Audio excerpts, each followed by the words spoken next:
Welcome to Madhumita's food court. আজকে আমি আপনাদের একটা রেসিপি বানিয়ে দেখাবো, সেটা হচ্ছে লুচি।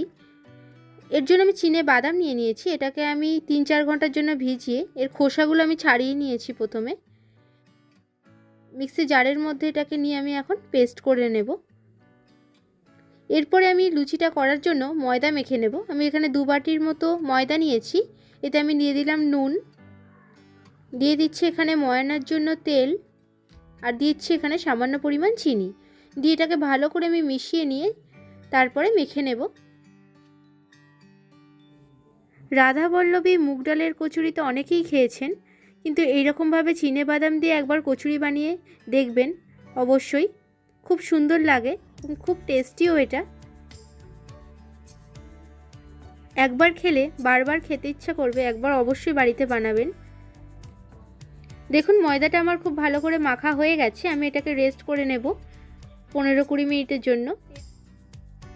পুরটা রেডি করব। এরপর আমি এখানে কড়াইতে দিয়ে দিয়েছি সাদা তেল, এর মধ্যে আমি হিং দিয়েছি ফোড়নে, আর দিলাম এখানে আদা বাটা। দিয়ে আমি যে বাদামের যে পেস্টটা বানিয়ে রেখেছিলাম সেটা দিয়ে দিলাম। দিয়ে এটাকে আমি কন্টিনিউয়াসলি এখন নাড়তে থাকবো। এর মধ্যে আমি এখন দিয়ে দিচ্ছি সামান্য পরিমাণ নুন, লঙ্কার গুঁড়ো, সামান্য হলুদের গুঁড়ো দিয়েছি, আপনারা চাইলে এটা নাও দিতে পারেন। দিলাম সামান্য পরিমাণ চিনি। এখন এটাকে আমি নাড়তে থাকবো ক্রমাগত, যতক্ষণ না প্যানের গা থেকে পুরোটা ছেড়ে আসছে ততক্ষণ পর্যন্ত এটাকে আমি নাড়তে থাকবো।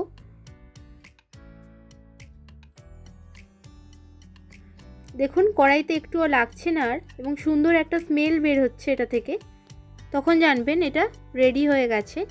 এরপরে আমি ময়দার লেচিগুলো আমি কেটে নিয়েছি, নিয়ে এর মধ্যে আমি এখন পুর ভরে নেব।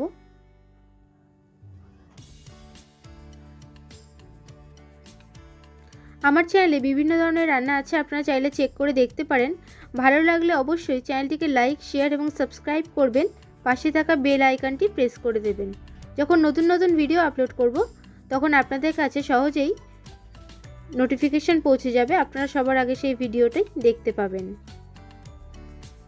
আমি এক এক করে সব লুচিগুলোর মধ্যে পুরগুলো ভরে নিচ্ছি।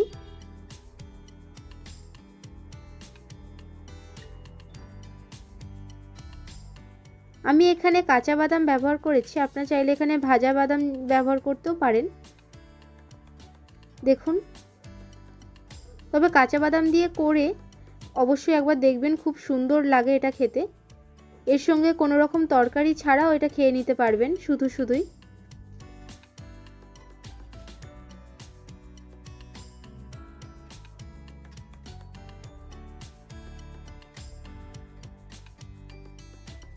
এরপরে লুচিগুলোকে আমি বেলে নিয়েছি, নিয়ে এরপরে আমি এখানে তেলের মধ্যে দিয়ে দিলাম।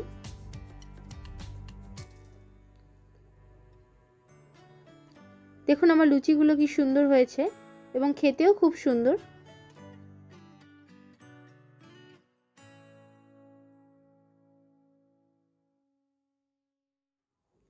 লুচিগুলোকে মিডিয়াম হিটে ফ্রাই করবেন, খুব হাই হিটে ফ্রাই করবেন না, তাহলে লালচে হয়ে যাবে। দেখুন আমি এটাকে ভেঙে দেখাচ্ছি এটা কি সুন্দর হয়েছে। তো বাই বন্ধুরা, আবার আসছি নেক্সট ভিডিওতে নতুন কিছু রেসিপি নিয়ে। ভালো থাকবেন, সুস্থ থাকবেন, ধন্যবাদ।